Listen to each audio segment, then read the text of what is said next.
Hello everyone and welcome to the CAS Virtual Showcase 2021 and this session by Dr. Hazel Harrison on health and wellbeing for all in a blended learning environment. Very topical, I think. My name is Suzanne Cray and I'm the CAS Outreach Manager for the Southwest and your host for this session.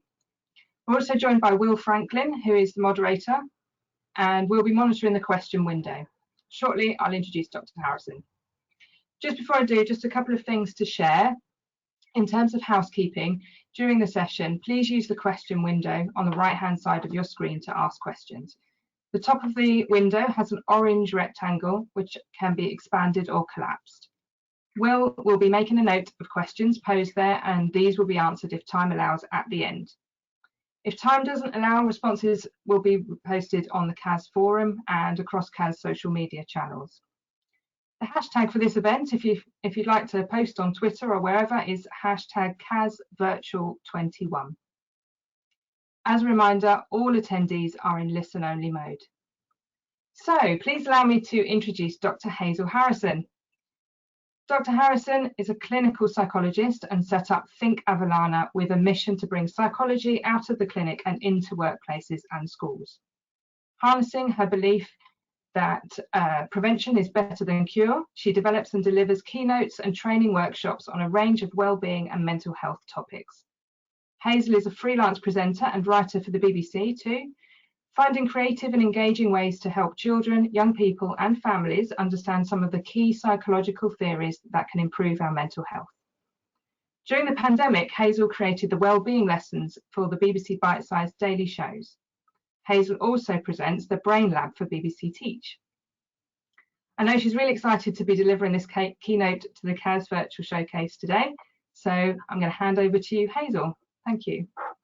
Thank you very much. And I'm going to dive straight into sharing my slides because I know that we've got lots that we want to get through today, and I want to share with you some of the things that I think we can be holding in mind at the moment, particularly, I suppose, in the sphere of well-being. So I'm a clinical psychologist. I am by no means an expert in blended learning, but I suppose what I've been discovering over the last year or so, whilst I've been working with schools and we've been perhaps all forced to work a little bit more using technology to bring us together with our learning, I've been thinking about how we can use technology to support our well-being as well. So my big mission is to bring psychology sort of out of the clinic, out of these health settings that I've worked in the NHS for many years. And what I really want to do is to find ways to actually bring what we've been learning into everyday life for us all to kind of have the knowledge and tools that we need to think about how we can take care of our health and well-being. And so when we think about well-being, I guess for me, I'm really curious about this idea about how do we define it? What do we mean when we talk about well-being? And in its simplest form, we can talk about well-being as being our ability to sort of feel good and to function effectively. But perhaps we want to expand it a bit further than that. And Leah Walters describes it as not just about feeling good, but also about this idea that we can kind of invest in our well-being. It can be something that we take care of now in order to sort of draw on the resource at a later time when we might need it. And I think, you know, the pandemic obviously has been very challenging for children and young people, and for us too, in terms of how we think about our well-being, how we take care of our well-being. And moving forward, I think there's you know, got to be this continual focus on what that actually looks like day to day and what we can all do to think about our well-being. Sometimes when I talk about well-being to people, they, I think in their minds, imagine some kind of rainbows, unicorns, you know, Disney perfect scenario. It's about feeling happy all the time and, you know, sort of skipping through, you know, beautiful scenes of perfection. I don't think about well-being in that way at all. Firstly, for me, well-being is not about feeling happy all the time. And although I've described well-being as being about kind of feeling good to me means feeling in aligned with and understanding our emotional experiences. And we have lots of different emotions, and we'll talk about those in a minute. what we also know is that thinking about well-being isn't something that is quick or easy to invest in. It's like it's a longer term thing. It is a drip, drip, drip sometimes. It is a thinking about how we keep it going and what that looks like, just in the same way that we wouldn't just go to the gym once and then say that we're fit and healthy. Our well-being doesn't work like that either, nor is there a one-size-fits-all approach. And so I'm going to share a few things today that I hope you might find interesting, and I would absolutely say take what you think might work for your class or your school or for you personally. Leave behind the things that you don't think will work, and that's okay too. Well-being also, I think it's really important to say, and I'm sure you will all know this too, is not something that happens at the expense of kind of academic achievement. We are not picking one or the other. What we understand from the science is that both of these areas support each other. So we're going to kind of take this approach that I know the Geelong Grammar School have been working on, in terms of learning today. We're going to learn a bit about what well-being is, and we're going to think about that together, and particularly how we might play around with some of these ideas in blended learning environments. And then I think the invitation for you is to live it a bit and to see, okay, we listened to Hazel talking about some of these ideas. Some of them really resonated with us. We're going to try that out a little bit and just live it and see how it works. Be experimental in your approaches to it. Before then, perhaps thinking about how you might teach it or share it to others. And lastly, then thinking about how maybe it becomes embedded in more of your sort of school culture. So I think today what we're doing is that very sort of initial stages of just learning together a little bit about it. And as we talk about well-being, of course, we're not just going to talk about the well-being of pupils, although this is sort of part of what we're exploring today. For me, well-being has a massive impact our own well-being on those around us. And so it's also really important that we think about how we take care of our own well-being too. If you're interested in exploring a bit more around that, then please do visit my website, where I've got lots of videos and free content about just what the small things that we can do as adults to take care of our well-being. So if we think about well-being then as this kind of idea of sort of psychological resource, of sort of building our resilience, then what we understand is that we can all move up and down this spectrum. We can have times when we maybe feel like we're really thriving and flourishing, and we can have times when maybe we're encountering some difficulty or some struggle. Now, this is a very simplistic way to explain what we're trying to explain today, because we don't have lots of time to really dig into this. But I think what I want you to take from this is that we can move up and down this line, that none of us are fixed anywhere in terms of our own mental health resources, that we will encounter difficulty and struggle, that we will encounter times when we feel like we're really thriving and flourishing. And what I want to share today is some of the science behind what we understand makes a difference in terms of our ability to thrive, the key ingredients that perhaps make it more likely for that to happen for all of us, children, young people, and adults. And I'm going to use Marty Seligman's theory of well-being. There are lots of different theories, and this is just one that we're going to dig into today. It's an acronym. It's got 5 elements, and we're just going to explore very briefly what each of those elements are, what they look like in practice, and how we might take something from that. So to start with then, we're going to talk about positive emotions. Now, positive emotions, we can think about, and Barbara Fredrickson, who's done lots of research in this, defines positive emotions as those experiences like hope, joy, gratitude, awe, inspiration, love, serenity, interest, pride, and amusement. So those are what she calls the big 10 in terms of positive emotion. And we understand that in order to take care of our well-being, we can be supported by experiencing moments in our day where we feel positive about something, where we have this positive emotional experience. Now, that isn't to say that when we experience kind of what we might describe as negative emotions, and to be honest, clinical psychologists don't really love putting labels on of positive or negative on an emotion, because we understand emotions are a source of information. However, what we know from the research is that those who experience some of those emotions that I'm showing you on the screen now tends to have a balance in their day that supports their well-being, and also changes how their mind functions, changes how their brain works, so that when we experience moments of joy or gratitude or inspiration, it broadens our minds. It makes us much more likely to come up with new ideas, to have new sort of thoughts. And it also helps us to kind of build our resilience, to create what Barbara Fredrickson would describe as this upward spiral. So we've evolved to experience positive emotion for a reason, for a really healthy survival reason. And I'm telling you this because I think in terms of then, how do we bring that into our learning? How do we bring that into our well-being? How do we bring that into blended learning environments? I think it's a really good question to start to think about. What do we do that brings about these emotions, and how can we do that? How do we do that in the classroom when everyone's there together? How do we do that maybe when we're learning remotely? What are the ways that we can just inject some of those into our lessons, into our time together, so that people have that opportunity to change how their mind is functioning, change what's happening in terms of what they're experiencing? And so there are lots of different psychological kind of interventions, if you like, to try and inject a bit of positive emotion into our day. But one of the ones that I think is great, and we should definitely be talking about today, because I believe it's Thank a Teacher Day, is gratitude.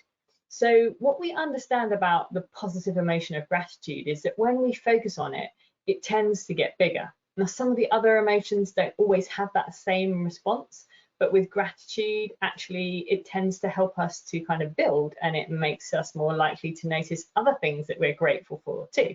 So if you have been thanked today, or if you have thanked another teacher today, it's likely that in doing that practice, that you will also spot other positive moments or other things that you can be grateful for. That is how our brains work, and that's what the science will suggest happens. So how do we do that then when we're learning in blended learning environments? And I don't know all the answers to that, and maybe you've got a few ideas about that. But sometimes it may be as simple as having a moment to pause, to invite young people or children to think about the things that are working well, to think about the things that they're grateful for in their life right now, to help them to notice the things that are strengths for them. When we do this, it helps us to become more present in this moment right now, but it also can sometimes sort of block out some of those other more toxic emotional experiences that we might be experiencing. It's very difficult to be grateful and resentful at the same time, for example. So maybe it helps us to find that balance that we know is really important for our well-being, and helps us to build our stress, sort of resilience to stress too. Whilst also making us feel closer to other people. So that's positive emotion in a really quick nutshell. Now let's talk about engagement. So that's the second part of Marty Seligman's theory, is that actually those people who are at the thriving and flourishing end of that Lego line are those people who feel engaged in an activity that they're doing. They're in this present moment. And so there are a few areas that I just want to touch on briefly in relation to this, and the things that maybe we can think about to encourage our children and young people to be engaged in this moment. There are a lot of things, right, pulling on our attention. I think more so now that we have so many brilliant digital technologies to support us, but also can sometimes get in the way. And we all know we've got to find that balance, that careful balance somehow. Sometimes I think it can be about just tuning in, just having a moment, whether you're learning together, whether you're using, combinations of how you're learning. There's still an opportunity to pause, to take a breath. And I'm not going to play this clip, but all of these resources that I'll talk about, there are links in the handouts that you can download. So you can check out the wellbeing lesson that we did for BBC Teach last year, where I explained how to do kind of starfish breathing and why. And starfish breathing is really about kind of breathing in and out whilst you trace your finger over your hand, to just have a sort of symbol of this is what it means to take a pause. And you may have your own rituals in your class, or things that you do to support those moments of pause, but we know that they can be really beneficial for helping us to be grounded in this present moment right now, particularly because our minds love to kind of wander. They love to go into the future, or to think about what just happened. And actually when that happens, it kind of hinders our ability to be engaged in this moment right now. Another thing we know from the research is about how we use our character strengths to be engaged in the present moment. And so for children and young people, this is a great opportunity to really help them to think about what strengths they're bringing to the activities that they're doing. And we can do this whether we're all together, whether we're learning remotely. We can spot these strengths. We can help young people to notice these strengths so that we can build up that sort of strength-based resilience that helps them recognize that this strength that they're using right now is something that belongs to them and that they can use in other situations too. Again, helping them to get that sense that they're building resilience, that they're building a bit of a toolkit to help them with their health and well-being. We also know that engagement, of course, comes through opportunities to play. And unfortunately, I think as we grow up, we tend to play a lot less, although the research would suggest that we as adults really need to play too, just like children and young people do, because playing serves a function in terms of helping us with our health and well-being. It helps us to feel connected to other people. It helps us to reconnect. And I think that's really important, particularly now, maybe as young people are experiencing moments of learning together in a classroom, and then perhaps their bubble has had to go home and is learning, whilst they're isolate, and then they're coming back again, or maybe it's their situation where they're learning more remotely anyway. So using play, I think we have to remember, is an opportunity to facilitate that ability to be connected and to reconnect with others. It also signals to our brain when we're playing that we're not in danger anymore. So we play when we feel safe, and a lot of young people have experienced kind of heightened anxiety and stress during the pandemic. So having opportunities to play is almost like that really important aspect of sort of feeding the brain with a different signal that says, right now, we're safe enough to play and we can have some fun. And so it helps to regulate some of those other emotional experiences that we might be having, and enables those beautiful moments of flow where young people may completely lose themselves in whatever they're doing, which we know is good for us. Really being engaged in a moment where we're just focused on that one thing is a very healthy thing for us to experience in our day. Obviously, we can't spend our whole day in flow, but having those micro moments or moments where we are in flow can be really supportive of our well-being, of helping us to kind of get that sense of being alive, really, being in the present moment. So that's engagement. Let's talk about relationships then. Now, relationships, we know, are one of the biggest predictors of our happiness long term. They help us to build our resilience. They are linked to us having not just better mental health, but better physical health too. So when we have good, strong social networks, then we are less vulnerable to various illnesses, physically and mentally. And I think this is really important when we're thinking about how do we support young people, whether they're in all the different ways that they're learning. How do we ensure that those relationships can still be maintained, can still be built upon?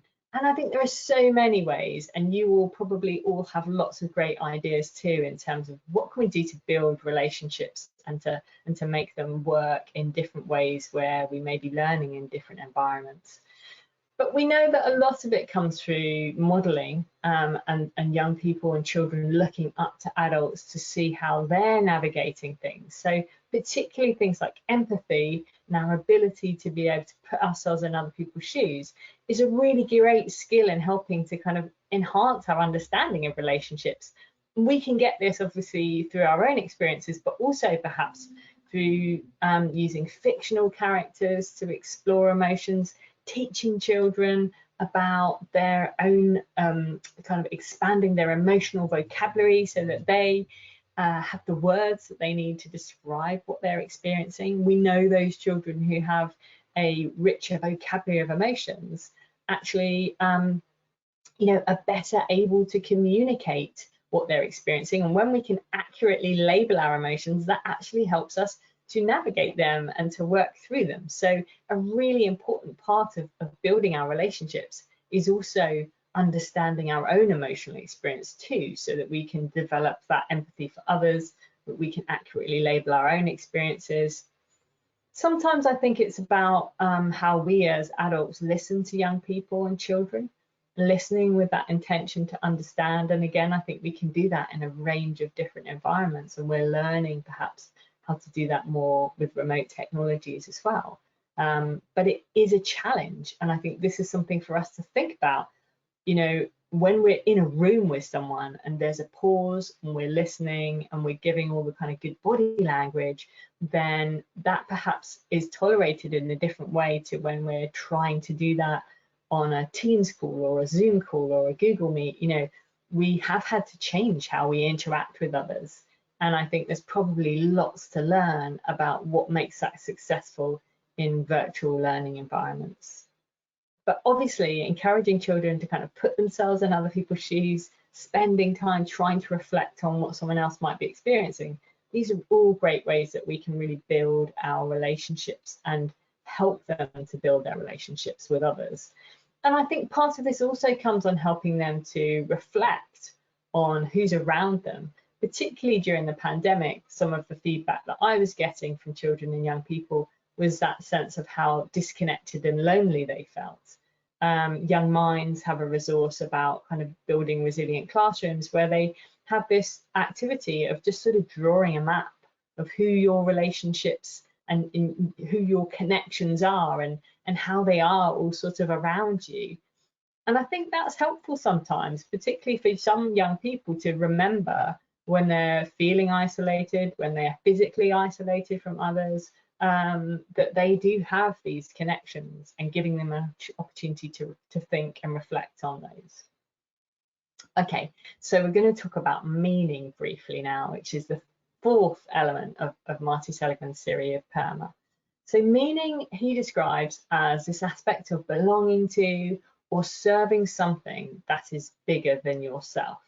And I think that comes in all sorts of ways, and how we do that in our learning environments will be obviously very different for all of your schools and classrooms, but I think there will be some similarities too. And I really like some of Adrian's ideas around sort of how we can build tribal classrooms, how we increase our sense of belonging by enabling children and young people to recognize that they have a place. When we look at what we understand by meaning and purpose, often what sits underneath that is a sense that we feel that we belong, that we feel that we've kind of found our tribe somewhere. And so maybe this, for primary school age children, may be about developing a sense of a tribal classroom, and that can exist in a remote world, and that can exist, in an actual location. Perhaps for secondary school, it looks a little bit different, and I don't know what that might be like. But again, I think it's just about how we enable children to feel like they belong, to feel like they've got somewhere where they are accepted for who they are. And when we have those opportunities to feel that, it increases our sense of safety and security, and perhaps also helps us to feel safe enough to explore other ways where we might find meaning, so belonging to a club or volunteering, with our community.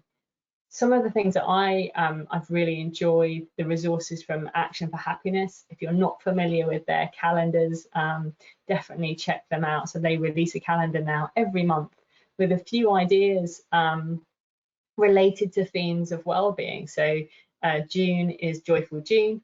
And, they've just got these very small nudges that can remind us about the things we can do to take care of our well-being. And I think, you know, because they've created these calendars in a way where there are easy images to share and to circulate with others, it's definitely another resource where it could be, you know, going on a chat somewhere, just a little nudge, perhaps for the older age group to be thinking about, you know, saying positive things in your conversations with others today, for example, or looking for something good in a difficult situation. And so what I really like about Action for Happiness is just these small moments, these micro moments that we can perhaps all try and make a time for, because some of them only take a fraction of a minute, but help us to build our sense of meaning and connection with others too. So lastly, before we finish off, I just want to talk about the fifth area of Marty's model, which is about achievement and how achievement or accomplishment plays into our sense of well-being. And of course, you know, this is really important for children and young people. Achievement can help us with our sense of purpose. So it maps back to what we've just been talking about in relation to meaning. It gives us opportunities to master something. And when we master something, it helps us to experience a sense of control over what we're doing. We feel like, yes, I've made this happen, but also hope for the future, that if I've made this happen, then maybe there are other things that I can do too. And so we know this is a really important part of all of our areas of well-being, you know, and all ages. It's like we all need opportunities to achieve and accomplish something. But it's tricky sometimes, isn't it? Because we can perhaps measure our worth on whether we've achieved or not achieved. We can compare ourselves to others, and that can perhaps diminish our sense of achievement.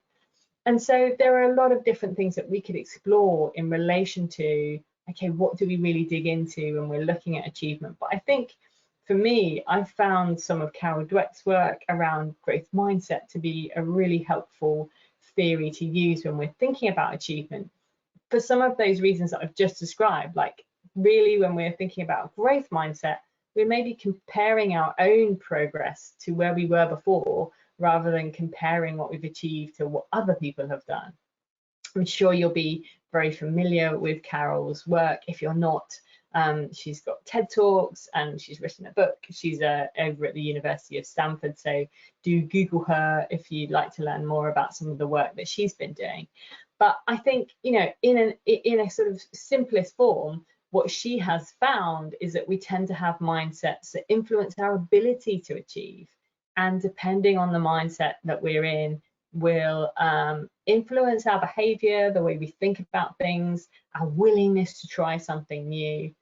I think when she initially started to think about fixed and growth mindset, she felt that we would be one or the other. More recently, she's come to sort of newer conclusions to say that we probably are a mix of both, and that we can have moments where we feel very fixed in our mindset and moments when we feel very kind of growth related in our mindset.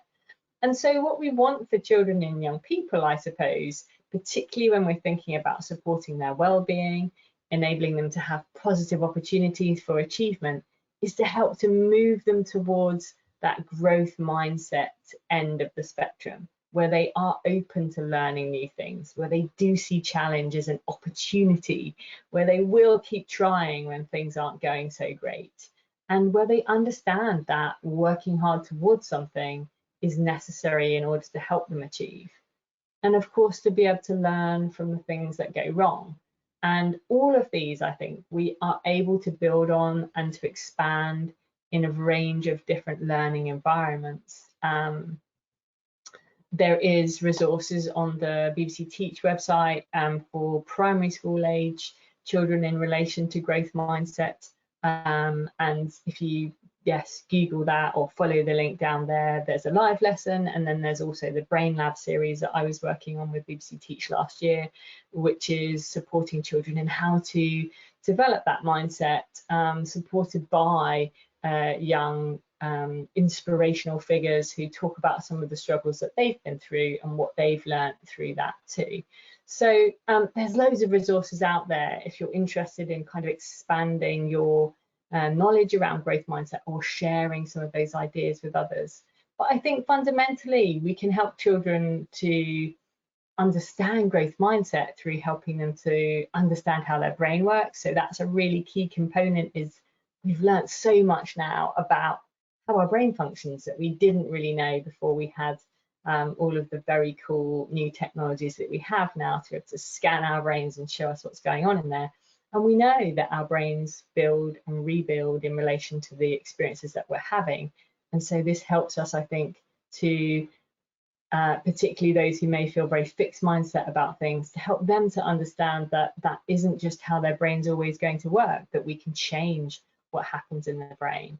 But also by telling stories of resilience and grit. And there's some great research out there about what happens when you tell students about the failures that scientists have and the setbacks that they encountered, and then how they actually change their mindset to their approach to learning science or their approach to learning maths. And so there's also research to support that we can help children achieve, not just by inspiring them with stories of greatness, but also by sharing with them the reality of the things that go wrong too.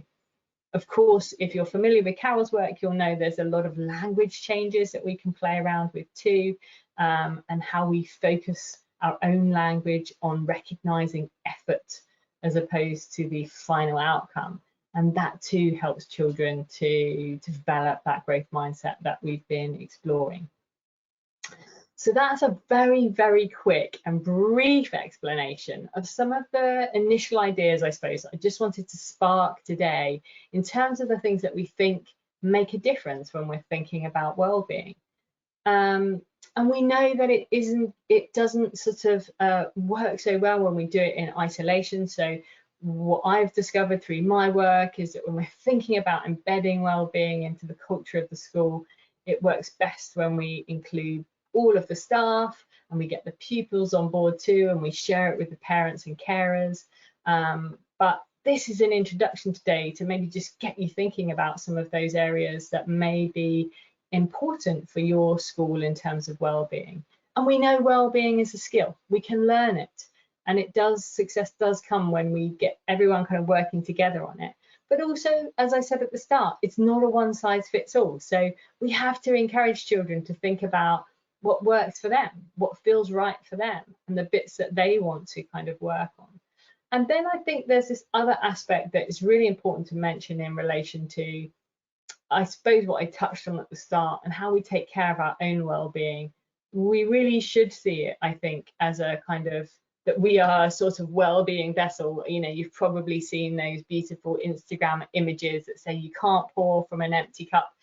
And I think there's a reason why it's become such a big cliche now, because it's like, well, it's sort of true, and everyone's understanding this idea that we have to kind of keep ourselves topped up. We got to look after ourselves, and in that way then we can kind of ripple well-being to others without necessarily sharing any of the content of what I've just talked about, but just by how we're taking care of ourselves as well.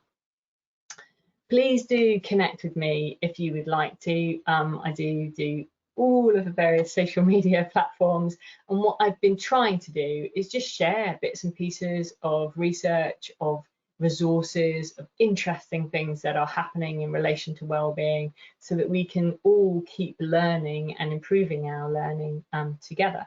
So you're very welcome to get in touch if you have questions or things that you'd like to learn more about as well.